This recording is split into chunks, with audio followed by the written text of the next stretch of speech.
Well, good morning. In preparation for Hurricane Isaias, signed an executive order yesterday to declare a state of emergency in every coastal county up Florida's east coast from Miami-Dade to Nassau County.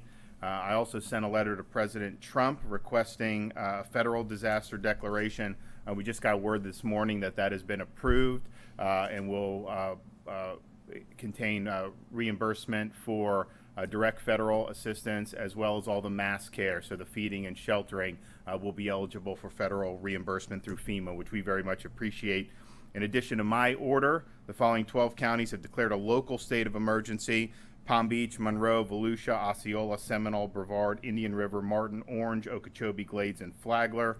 Isaias is currently located in the central Bahamas and is traveling northwest at 12 miles per hour. Latest projections have Isaias coming very close to the east coast of Florida as a Category 1 hurricane later this evening and into tomorrow. They had yesterday was kind of a shift of the eye closer to Florida's coast.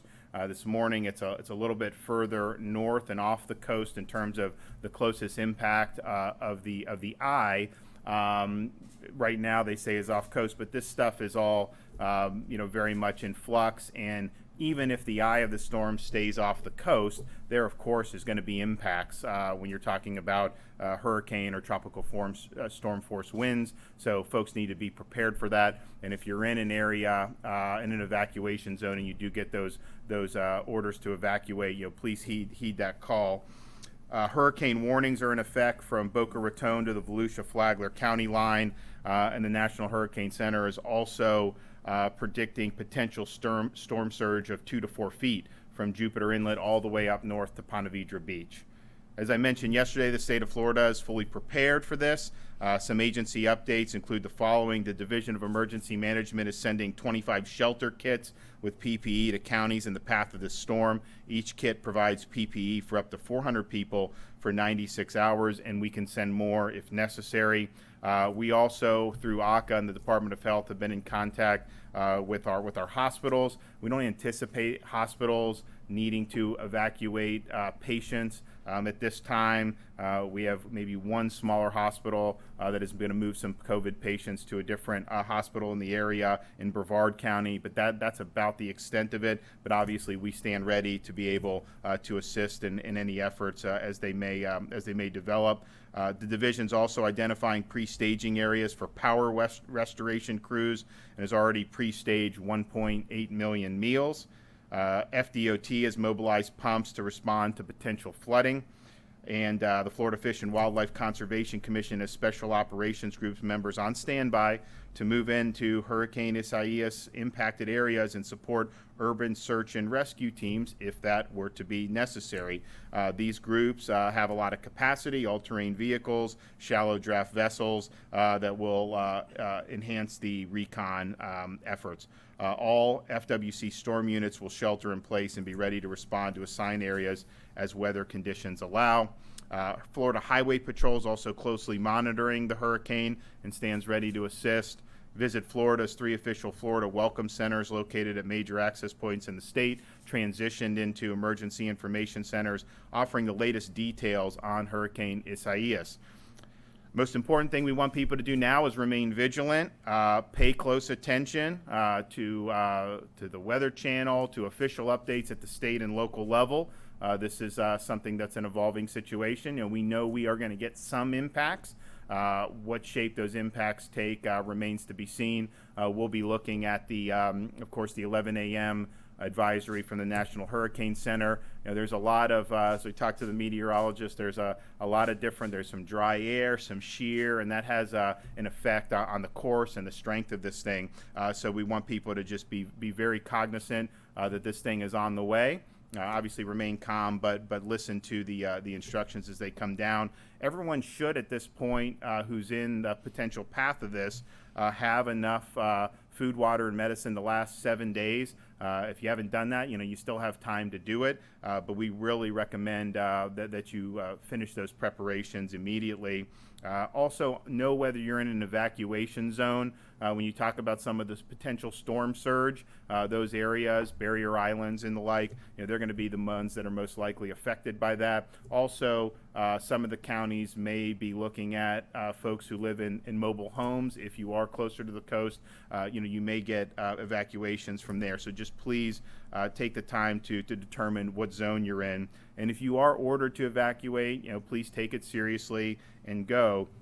State of Florida has helped, and the counties have been involved in really having shelter options in an era of COVID-19. And so we have the non-congregate options available for people who may be experiencing COVID-19 symptoms, and a lot of that will be using hotels to be able to do that, and that has been something that's been prepared for. That has not been necessary up to this point.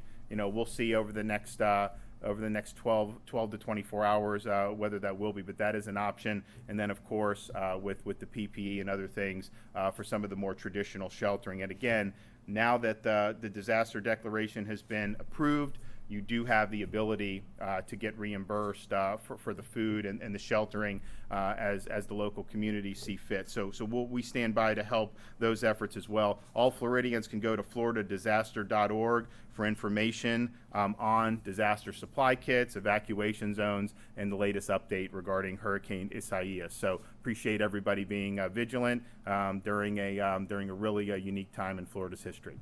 With that, take a couple questions. Governor, I was curious if you had any comment on the head of the Florida prison system and his deputy coming down with COVID-19, and we also heard about the death of a jailer in the prison system as well. Just curious if you wanted to weigh in on what the situation is in Florida's prisons with regards to COVID.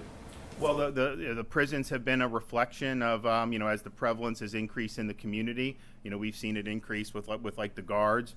There's been a lot of testing that's going on. There's been a lot of things that are done, to try to limit the spread within that system. But it's a difficult problem. But we really appreciate, I think, the folks who've been working in that, have really worked incredibly hard over the last really months, but certainly, the last 4 to 6 weeks, have been really trying. So we appreciate all the efforts that they're doing. It's not an easy situation when you're dealing with a prison setting. All right. Well, we're going to do another update probably about 5 o'clock. And if there's any other updates in the meantime, we'll be sure to put it out for you guys. Thanks.